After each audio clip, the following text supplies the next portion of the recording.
र साइनेक्स र डिकोल्डको सही प्रयोग केमा गर्ने र कस्ता कस्ता बिरामीले सेवन गर्नु हुँदैन आजको यस भिडियोबाट म तपाईलाई केही जानकारी दिने प्रयास गर्नेछु।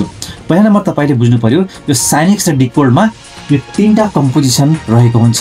एउटा हो क्लोरोफेनोरामाइन, फिनाइलएफ्रिन र प्यारासिटामोल। र यो साइनेक्स र डिकोल्डमा यी तीनटा कम्पोजिसन मिक्स भएको हुन्छ र यो तीनटै कम्पोजिसनको आफ्नै फरक फरक किसिमको काम हुन्छ।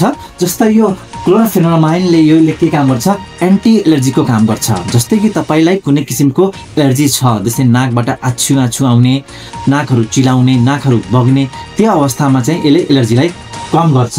यो फिनाइलएफ्रिन भनेको नेजल डिकन्जेस्टेन्ट हो। यसले चाहिँ नाक ब्लक भएको छ भने त्यसलाई यसले खोल्ने गर्दछ भ्यासो कन्स्ट्रिक्सन गराएर। त्यसपछि सँगसँगै यहाँ प्यारासिटामोल पनि हुन्छ। प्यारासिटामोल भनेपछि तपाईको ज्वरोलाई कम गर्छ र टाउको दुखाइ पनि कम गर्छ। यदि यस्ता समस्या छन् भने तपाईले साइनेक्स र डिकोल्ड प्रयोग गर्न सक्नुहुन्छ।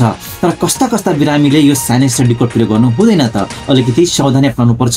जस्तै कसैलाई उच्च रक्तचाप छ, तपाईले ब्लड प्रेसर कम गर्ने औषधिहरू सेवन गर्नु भएको छ भने त्यस्ता बिरामीले यो साइनेक्स डिकोल्डहरू सेवन नगरेको राम्रो, किनभने यो साइनेक्स र डिकोल्डले ब्लड प्रेसरहरू बढाउँछ।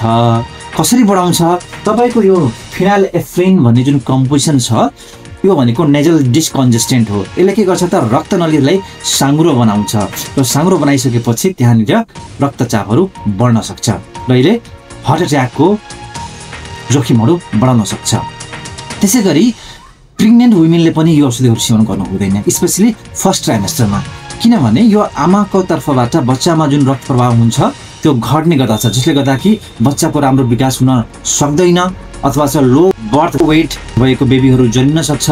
र त्यसै गरेर यो साइनेक्स र डिकोल्डलाई फर्स्ट ट्राइमेस्टरतिर चाहिँ यो सकेसम्म युज गर्नु हुँदैन। र थाइरोइडका समस्या भएका बिरामीले पनि यो साइनेक्स र डिकोल्डहरू युज गर्नु हुँदैन, किनभने यो साइनेक्स र डिकोल्डले के गर्छ त हाम्रो मुटुको धड्कनलाई बढाउने गर्दछ। स्पेशली हाइपरथाइरोइडिज्म यदि चाहिँ समस्या छ भने त्यस्ता बिरामीलाई रक्तचापहरू बढ्ने, धड्कनहरू बढ्ने जस्ता जोखिमहरू बढ्न सक्छ। त्यसैले तपाईले साइनेक्स र डिकोल्ड प्रयोग गर्दाखेरि यी कुराहरूमा चाहिँ ध्यान दिनुपर्छ। हस् त, धन्यवाद।